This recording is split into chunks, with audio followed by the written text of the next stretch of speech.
watching Black Widow. This is the long gestating solo movie for Natasha Romanoff, aka Black Widow, of course played by Scarlett Johansson. This one directed by Kate Shortland, and actually a movie that takes place within the periods of the end of the Civil War and the beginning of the Infinity War. So it takes place within that kind of time period, and if you know anything about the Marvel Universe, you know ultimately what happens with Black Widow, or specifically Scarlett Johansson's version of the character. And this movie serves as, to be honest with you, mainly introducing a number of other characters. We see Scarlett Johansson travel back to Europe and meet up with her kind of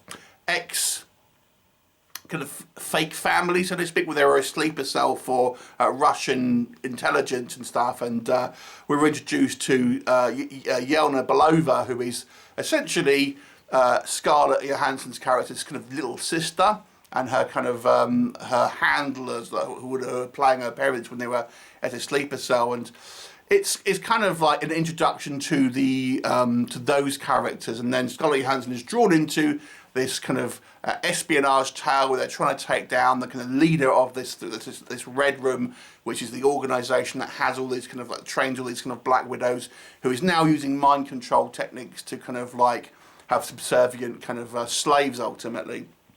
What will happen? You have to watch the movie to find out. So, if you know my channel, you know I'm a huge Marvel fan. And I've got to be honest with you, this one I was less kind of like enthralled with, but there are some good elements of this film. I think Scarlett Johansson has really sort of like done a good job with the character overall within the kind of like the larger MCU.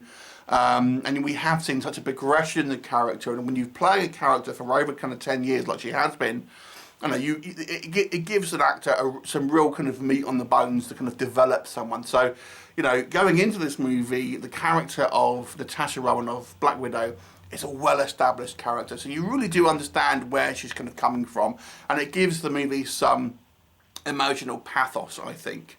The movie plays a little bit like more of your kind of spy thrillers that you kind of would have seen, stuff like Atomic Blonde and stuff like that.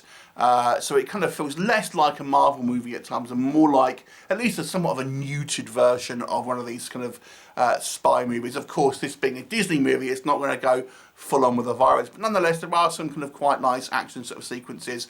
I think the first act of the movie is really strong. We get kind of, you know, we see Natasha meet her kind of sister for the first time, and then we have a great action sequence in Bucharest, I think it is. That was great, and there's lots of kind of callbacks to kind of previous things that were set up within the kind of the Marvel universe.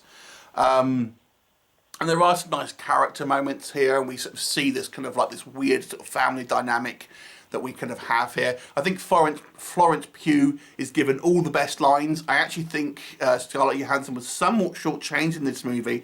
They've given all of the best lines and things to do to Florence Pugh's character. So I actually think this movie doesn't really benefit Scarlett Johansson in a lot of ways. But Florence Pugh comes across really well.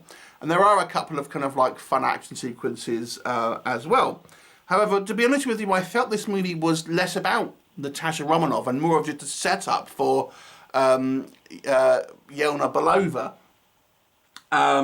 So, like I've said, I do feel that Scarlett Johansson was shortchanged. She doesn't really have a lot to do in this film, to be honest. I was surprised she didn't seem like the main character in a lot of ways. It's a bizarre choice.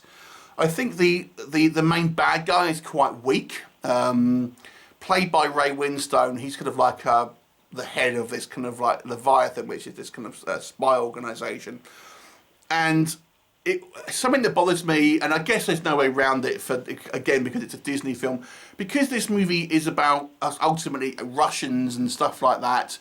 Everyone is just speaking English but with Russian accents. There's a few sequences where they speak like Russian and what have you, but for the majority of the time we have Russian characters speaking English in a Russian accent to each other. And I get it if you're speaking to other English-speaking characters, but you know they're not going to make it a foreign language film, particularly because it's got all American actors in it pretty much. The secondary villain, Taskmaster, is your kind of action villain, doesn't get a huge amount of screen time, and what they've done with it, I have mixed feelings about. Really, it's Taskmaster in name only, if you are familiar with the character. There is a neat idea with it, and I do actually kind of, on one hand, quite like what they've done with it, but on the other hand, it's very, very different from the source material. So I kind of have mixed feelings about it. I don't think the action sequences are all that spectacular, and we get this like really quite ridiculous kind of CGI third act where we have you've probably seen it in the trailers, but to me it was just a little bit OTT, considering these aren't superpowered people.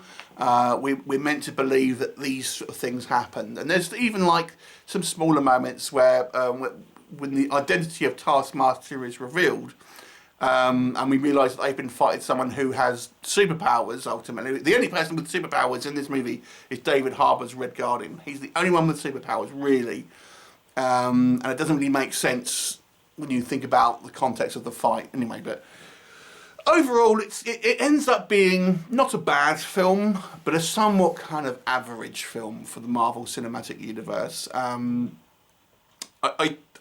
If this was Scarlett Johansson's swan song on it, although it does have a couple of nice emotional moments to it, I think she's outshone by Florence Pugh, unfortunately, and that's not, I don't think, Scarlett Johansson's fault. I just think the way this movie was written ultimately. But I'll give it a 5 out of 10. It's kind of average, to be brutally honest, certainly for Marvel blockbuster sort of standards. Have you seen it? What did you think of it? Leave me a comment, and I'll look forward to seeing you next time. Bye for now.